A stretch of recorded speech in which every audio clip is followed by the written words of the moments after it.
Hi hello అండి. Welcome to Surya Teja vlogs. ఈరోజైతే మా స్టైల్లో చికెన్ కర్రీ ఇంకా గారెలు చేశాను ఫ్రెండ్స్. మీకు ఎవరికన్నా నచ్చితే ట్రై చేయండి ఫ్రెండ్స్. 1 కేజీ చికెన్ తీసుకొచ్చాం ఫ్రెండ్స్. దాన్ని శుభ్రంగా క్లీన్ చేసుకోవాలి ఫ్రెండ్స్. ఒక 3-4 టైమ్స్ క్లీన్ చేసుకొని పక్కన పెట్టుకోవాలండి. వాటర్ అంతా డ్రై చేసేసి పక్కన పెట్టుకోవాలి. ఈలోగా స్టవ్ పైన మనం బాండీ పెట్టుకోవాలండి.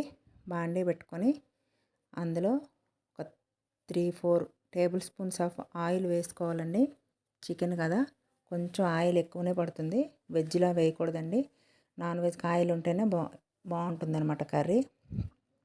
ఆయిల్ కొంచెం హీట్ అయినాక అందులో నేను డైరెక్ట్ మసాలా అయితే వేస్తానండి. ఫ్లేవర్ బాగుంటుంది. తర్వాత చిన్నగా కట్ చేసుకున్న ఆనియన్ ముక్కలు వేసి బాగా వేయించాలండి.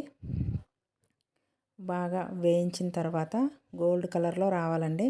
అందులో ఒక ఫుల్ టేబుల్ స్పూన్ ఫ్రెష్గా దంచిన అల్లం వెల్లుల్లి పేస్ట్ వేసుకొని బాగా కలుపుకోవాలండి.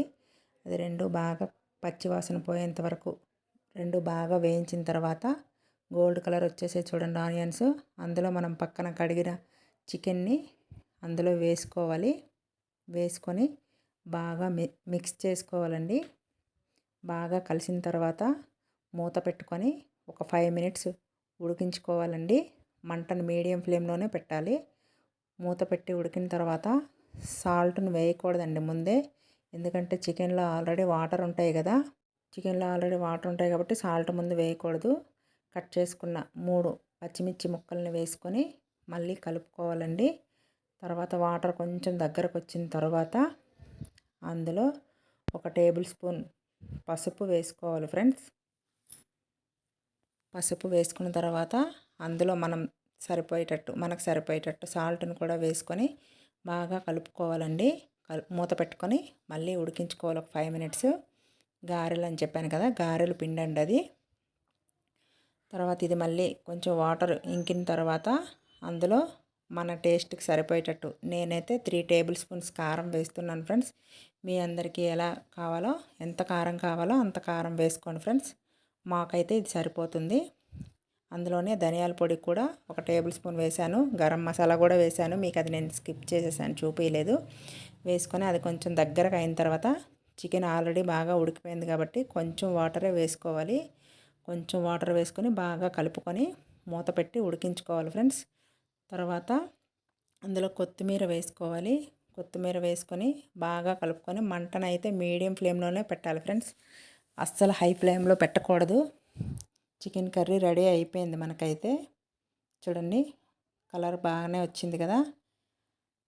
చికెన్ కర్రీ అయిపోయిన తర్వాత పక్కన పెట్టుకోవాలి ఫ్రెండ్స్. పక్కన పెట్టుకుని చూడండి, నేనైతే మంటను ఆపేసి పక్కన పెట్టేశాను. పక్కన పెట్టుకొని మూత పెట్టుకోవాలి ఫ్రెండ్స్. ఈలోగా కొంచెం మనకు చల్లగా అవుతుంది. ఈలోగా మనం ఇందాక గారెల పిండి ప్రిపేర్ చేసుకున్నాం కదా, మినప్పప్పు. పొద్దున్న ఇడ్లీకని పిండి వేశాను ఫ్రెండ్స్. దాంట్లో ఉందే కొంచెం పిండి తీసి అందులో కొంచెం జీలకర్ర వేసి కలుపుకొని గారెలు చేశాను.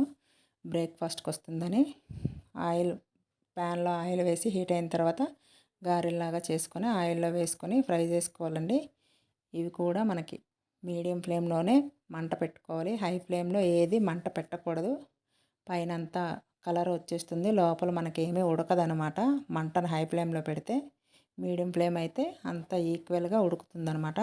చూడండి గోల్డ్ కలర్లో వచ్చాయి కదా ఫ్రెండ్స్. ఇలా గోల్డ్ కలర్ వస్తే సరిపోతుందనమాట. గోల్డ్ కలర్ వచ్చిన తర్వాత వీటిని మనం తీసేసుకొని ఒక ప్లేట్లో సర్వ్ చేసుకోవాలి ఫ్రెండ్స్. మా అబ్బాయి వెయిటింగ్ అనమాట, ఎప్పుడెప్పుడు టిఫిన్ నేను పెట్టిస్తానా అని. అయిపోయింది టిఫిన్ అయితే. కర్రీ అయిపోయింది. ఇవాళ గారెలు కూడా వేసేసాను.